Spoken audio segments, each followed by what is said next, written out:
বন্ধু, যেভাবে গরু ছাগলের দাম বেড়ে যাচ্ছে, আমাকে এলাকার মধ্যবিত্ত লোকে কেড়ে কুরবানি দেওয়া একবারে অসম্ভব হয়ে যাচ্ছে। আজ থেকে 10 বছর আগে যে গরু কিনছি 80,000 টাকা দিয়ে, সেই গরু এখনকার বাজারে 2 লাখ টাকা দিয়েও পাওয়া যাচ্ছে না। যেভাবে দালালের উৎপাত বেড়ে গেছে, আমার মনে হয় না গরু ছাগলের দাম কমবি। দালাল কি খালি এখনই দেখা যাচ্ছে? আজ থেকে 10 বছর আগেও দালাল আসলো। সেটাই তো কথা। দালাল আজকেও আসলো, আজ থেকে 10 বছর আগেও আসলো, কিন্তু তফাৎটা হচ্ছে আকাশ আর পাতাল। তুই কি কবার চাচ্ছু?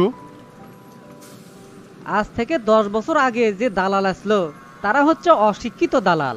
তার কে 2-4 হাজার টাকা কামাই হলেই গরু বিক্রি করে দিচ্ছিল। আরে বন্ধু, এখনকার দালাল হচ্ছে ভিআইপি দালাল, মানে শিক্ষিত দালাল। তার কে 2-4 হাজার টাকাতে পেট ভরে না, কমপক্ষে একটা গরুর থেকে 50,000 টাকা কামাই হওয়া লাগবে। তাহলে এখন বুঝবেরই পাচ্ছু, একটা গরুর থেকে যদি 50,000 টাকা কামাই করে, তাহলে সেই গরুর দামটা কত হবে? সবই তো বুঝনো, তাহলে আমাকে এখন উপায় কি? তোর কাছে যদি উপায় থাকে তাহলে ক, শুনি। উপায় তো অবশ্যই আছে রে বন্ধু। আমি যা কই মনোযোগ দে শোন। আজ থেকে মনে মনে শপথ কর, আর কোনোদিনও শিক্ষিত দালালের কাছ থেকে গরু কিনবো না।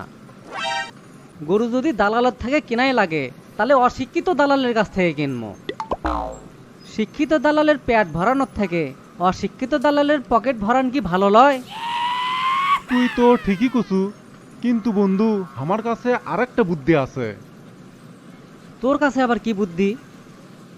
আমরা শিক্ষিত দালালের কাছ থেকেও গরু কিনবো না, অশিক্ষিত দালালের কাছ থেকেও গরু কিনবো না। যারা কষ্ট করে 2-3টা করে গরু বাড়িতে পালে, তার কে থেকে গরু কিনবো। পায় 2টা পয়সা তারাই পাক। আরে বন্ধু, এটা তো আমার মাথা ঢোকেনি।